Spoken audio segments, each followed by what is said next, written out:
A ver, todos conocemos esa voz, ¿no? Es inconfundible. Es el sonido mismo del tango. Pero la historia de Carlos Gardel, la leyenda, tiene una primera página que ha sido, bueno, un misterio durante casi un siglo. Y la pregunta es súper simple pero fundamental. ¿Dónde nació realmente? Y miren, esta es la pregunta que ha dividido a todo el mundo, a fanáticos, a historiadores. ¿El rey del tango era francés o era uruguayo? Por décadas hemos tenido estas dos narrativas completamente opuestas, luchando por definir al hombre detrás del mito. Bueno, después de tantos años de debate, de idas y vueltas, parece que un solo documento, uno que fue redescubierto, nos da una respuesta bastante, pero bastante contundente. Y como dice por ahí un investigador, a veces para resolver un misterio, lo único que hay que hacer es dejar que los papeles hablen. Ok, para entender por qué este documento es tan importante, primero tenemos que meternos de lleno en las dos teorías que han alimentado toda esta controversia. Por un lado, tenemos la famosa tesis francesa. Esta dice que nació como Charles Gardès en Toulouse, y ojo, se basa en un certificado de nacimiento de allá. Pero por otro lado, está la tesis uruguaya, y esta se basa en algo que tiene mucho peso. Documentos que el mismísimo Gardel, ya siendo adulto y famoso, firmó de su puño y letra, declarando un origen totalmente distinto. Bueno, ahora sí, vamos a ver ese documento clave, el que los investigadores llaman nada más y nada menos que la piedra roseta de todo este rompecabezas histórico. La evidencia clave está acá, en este libro de registro consular de hace más de un siglo. Y no es cualquier librito, es un tomo gigante, enorme, que tiene los detalles de más de 1000 ciudadanos uruguayos que se registraron en el Consulado de Buenos Aires. A ver, viajemos un momento a 1920. Para ese entonces, Gardel ya era una estrella, súper famoso. Pero ¿saben qué? Legalmente era un indocumentado, no tenía papeles. Entonces, el 8 de octubre de ese año, él, por voluntad propia, va al consulado uruguayo y hace algo que es fundamental. Declara formalmente quién es, y lo hace bajo juramento. Y acá es donde la cosa se pone realmente interesante. ¿Qué fue lo que declaró Gardel ese día? En esa página, en el folio 907, Gardel dejó por escrito 4 datos clave. Dijo, nací en Tacuarembó, Uruguay. ¿Cuándo? El 11 de diciembre de 1887. Afirmó que su nacionalidad era uruguaya y que sus padres, Carlos y María, también lo eran. O sea, esta fue la identidad que él eligió para sí mismo. Y que quede claro, esto no fue un simple trámite, no fue llenar un formulario y ya. Para nada, fue un acto jurídico, algo muy solemne. Lo hizo bajo juramento, delante de un cónsul y con 2 ciudadanos uruguayos como testigos.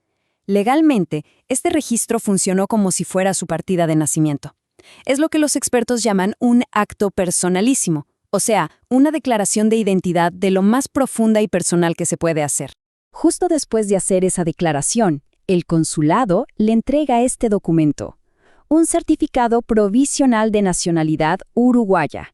Piensen en esto.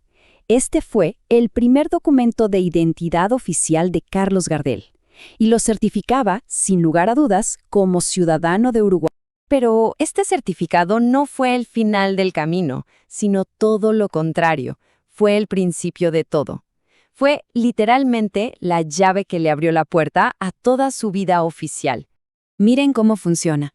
Este registro uruguayo fue como la primera ficha de un dominó. Una vez que tuvo ese certificado, pudo pedir su cédula de identidad argentina y años después, con eso, pudo obtener la ciudadanía argentina por naturalización. Sin ese primer paso en el consulado uruguayo, nada de lo que vino después hubiese sido posible. Así de simple.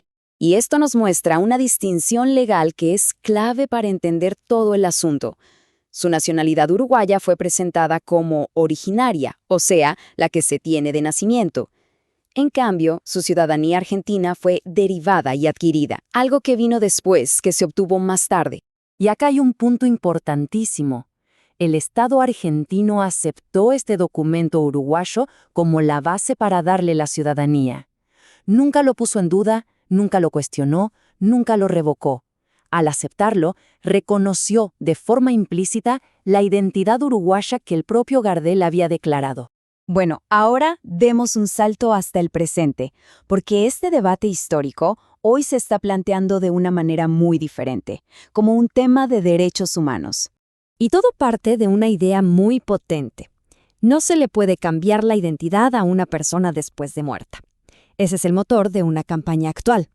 Quienes la impulsan dicen que la identidad que una persona elige y declara en vida es un derecho humano fundamental y que ese derecho se tiene que respetar, incluso después de la muerte. Hay un grupo que se llama Gardel Rioplatense, que está llevando esta lucha a otro nivel, a un plano internacional. ¿Cuál es su plan? Presentar este documento, notariado y todo, ante la Corte Interamericana de Derechos Humanos. El objetivo final es que se corrija el registro oficial y que la identidad que Gardel declaró sea por fin la que vale. Al final, creo que es importante entender que este debate no se trata de quitarle Gardel a Argentina, para nada. Se trata de entender su historia completa. La evidencia, lo que sugiere, es que Gardel, el gran ícono, eligió dos patrias, que forjó una identidad propia que iba más allá de cualquier frontera. Es, en esencia, un ícono rioplatense. Y este término es perfecto, porque describe esa cultura que se comparte a ambos lados del Río de la Plata, entre Uruguay y Argentina. Gardel no le pertenece a un solo país. Es quizá el mejor ejemplo de esa identidad cultural dual.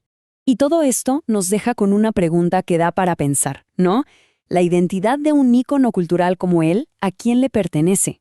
¿A la historia, a los documentos, a los países que lo reclaman como propio, o le pertenece, ante todo, a la propia persona, a su voluntad, incluso mucho después de su muerte? Y finalmente, nos deja reflexionando sobre el poder de la evidencia.